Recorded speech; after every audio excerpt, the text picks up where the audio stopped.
Hello, we're going to be making a cooked egg custard today. Now there's a variety of different kinds of custards that you can cook. You have your flan, you have your crème anglaise, which is what you basically use to make ice cream if you'd like to make ice cream from scratch. And then there's kind of the baked custards you cook. You get the recipe ready and then you cook it in the oven. So today we're going to do a stirred custard, or one that's cooked on the stovetop. But the basic process, what's happening here, is going to be the same for all kinds of custards. So before you start, make sure you have everything you need. You have your ingredients. I've got some milk, some eggs, some whipping cream, and then you also need to have all the tools you need. So I have a mixing bowl, measuring cup, all the things that I know I'm going to need. So I'm going to start us out by talking about the ratios of what we're actually going to be doing. So when you're making a cooked custard, the ratio that you have of eggs to milk is basically going to be a 1-to-1. So about 1 egg to 1 cup of milk. You can play with this. For example, crème anglaise is a little bit runnier. Then you have your pots de crème. And so those are going to be almost primarily 100% whipping cream and less eggs and more egg yolks. So you can kind of play with this recipe. But generally speaking, one egg equals about 2 egg yolks in these kind of custard recipes. So today we're going to make a cooked custard with 4 cups of liquid. Now I happen to like my custards a little bit creamier. You can actually do it with less fat if you don't use any of the whipping cream. But I'm going to use 1 cup of whipping cream. Okay. So I'm just opening this. And I'm going to pour it into my measuring cup, into my big bowl. My bowl is actually a measuring bowl, but this is a little bit more precise than trying to read the numbers on this big glass bowl. So I'm going to go ahead and measure my 1 cup of whipping cream, and then I'm going to make 3 cups of full fat milk. So that's 1, 2, 3. Now, the nice thing about custards is that they're fairly forgiving.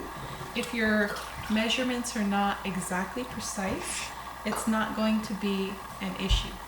Okay, so I have my 4 cups of liquid. Now if I look at this side, it looks like my 4 cups aren't exactly 100% at the 4 cup line, but because I measured it more precisely, I know that I have 4 cups, so that's not a big deal.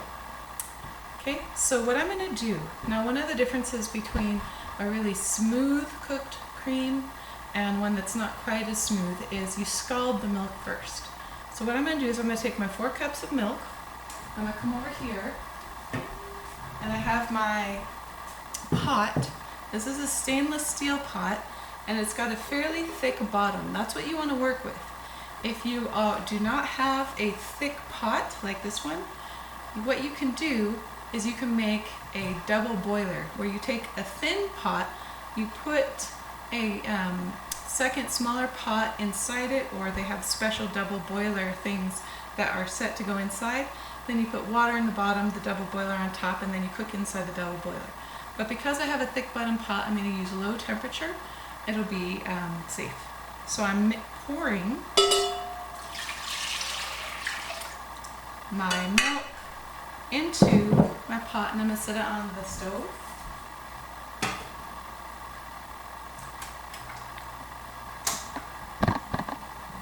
And I'm going to start that warming up. Now I have a temperature gauge at the stove. Normally the best thing to do is to use a pastry or candy intended thermometer. These are the glass tube ones with the mercury that goes up and down. Unfortunately, right before this video, my thermometer broke. So I have to use my meat thermometer. You notice it's got a great big pointy end. That's because generally speaking, this is meant to go inside a cooked turkey or a cooked chicken, and that's going to give you the temperature. So I'm going to use this and monitor the temperature.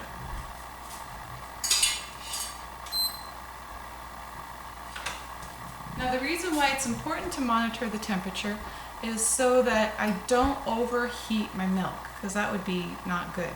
I want to make it just up to the temperature where it's scalding the milk, but not boiling the milk or burning the milk.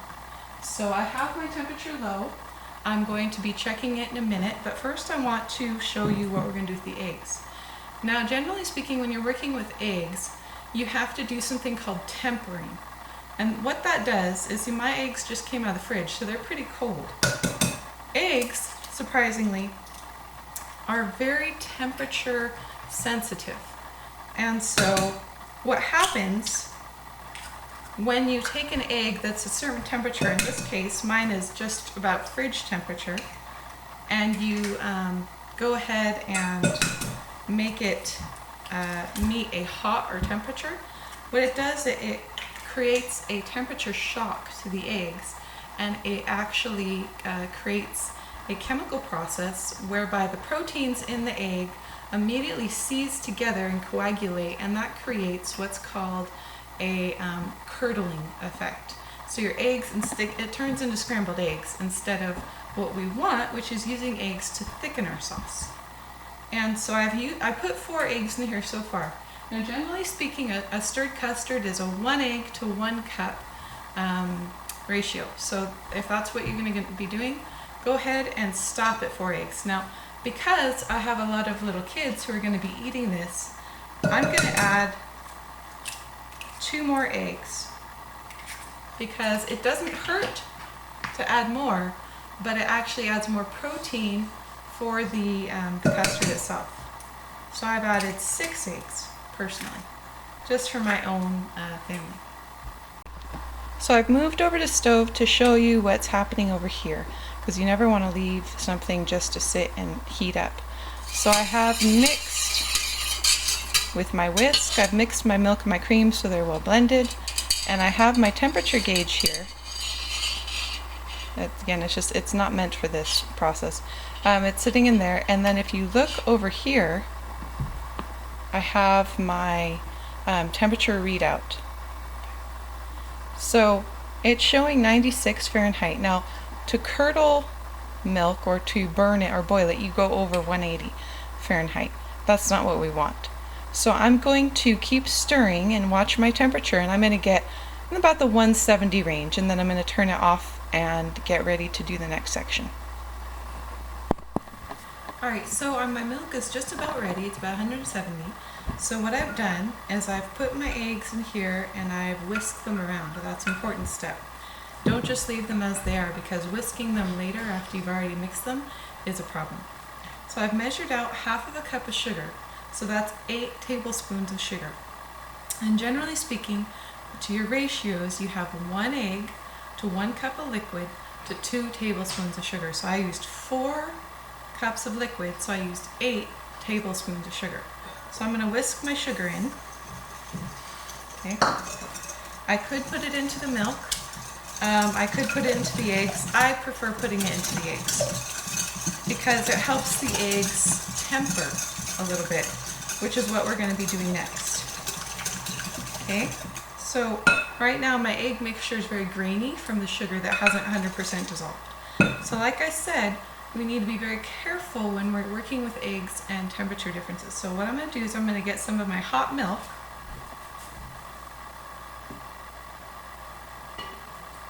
Now, you'll see most places say about a cup of hot milk, but what you have to do is you have to drizzle it in, not pour, drizzle it in while you're continually stirring the eggs. What this does is it raises the egg temperature much more gradually, so that it doesn't turn in, we're not instantly cooking our eggs and turning them into scrambled eggs. We're going to gradually temper them to get them ready to thicken our custard without turning into scrambled egg custard. So I'm going to be stirring while I very gradually, oops, this is not a good stir thing, drizzle my hot milk into here. So I'm going to pour a little bit in, stir it around really good, pour a little bit more, stir it around really good. Egg is an emulsifier, which means that it can mix fats or oils and liquids together. And so that's what it's happening right here. I've got fat and liquid in my milk, and it's emulsifying them together. It's creating them a bond between the two of them. Okay, so I have about one more half of a cup of milk that I'm going to stir very, very, very gently into my eggs. I'm tempering my eggs right now. That's what this is called. Tempering just means changing the temperature gradually. So I'm tempering my eggs. And when I'm done, I have a somewhat warmish egg mixture that's mixed with my milk. So what I'm going to do now is I'm going to take this over to the stove, and I'm going to very gradually drizzle my egg mixture into my hot milk. Okay, so we're over here at the stove, and we're going to gently stir. I have my assistant stirring. I'm going to gently stir while we pour the eggs in. Okay, stir quickly.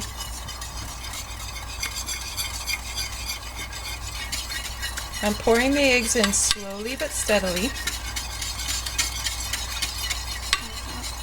And she's stirring quickly so that they mix together right away.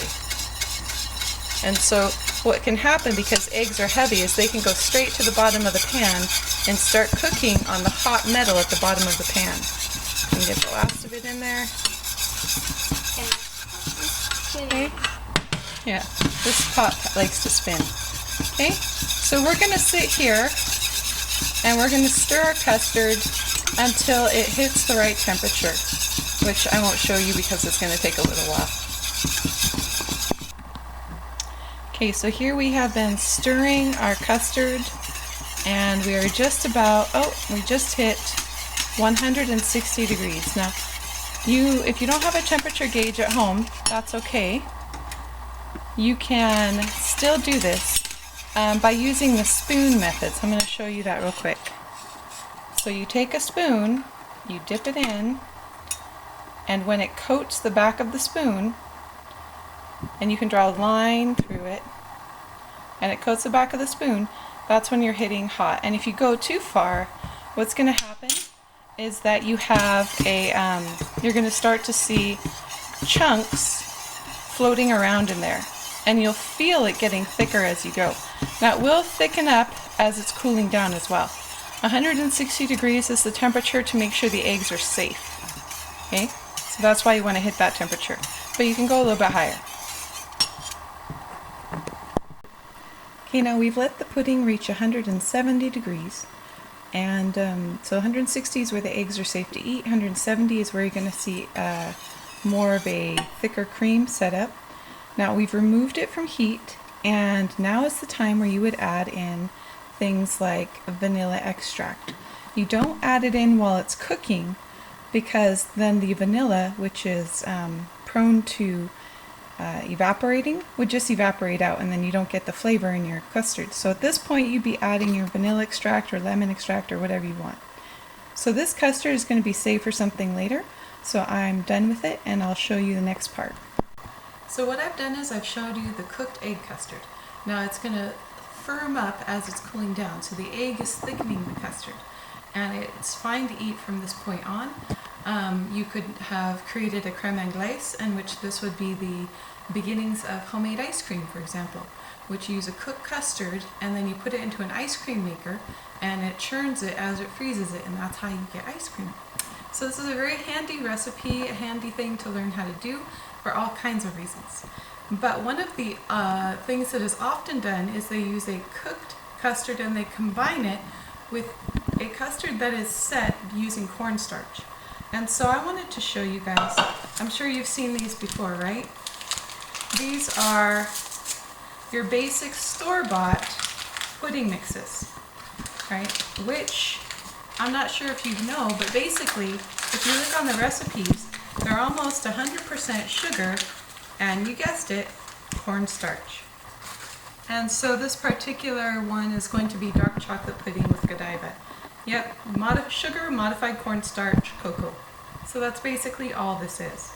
So what I'm going to be doing is taking my cold milk, and I put 2 boxes in it, so I need 4 cups of milk.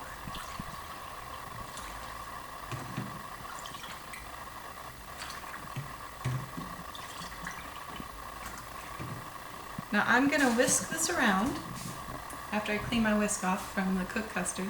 I'm going to whisk this around, and in about 2 minutes it's going to thicken up, so I'll show you that in a minute. So as you can see here, my chocolate pudding has thickened up. You can actually see where I pulled the whisk out, it's so thick. So what I'm doing over here, so I was saving this for something else. My cream, my egg custard is already starting to thicken, and what I'm doing, my lovely assistant here, is scooping in 2 smashed bananas because we decided we wanted banana pudding. So once the custard has cooled down enough, we're adding smushed banana in, and we're going to mix it around. And then this is going to be banana pudding. And if I want to, later on, I'm going to be making rice for dinner. And one of my favorite things to do is take a cooked custard and add cooked rice to it. So they're both already cooked. And then you can make rice pudding.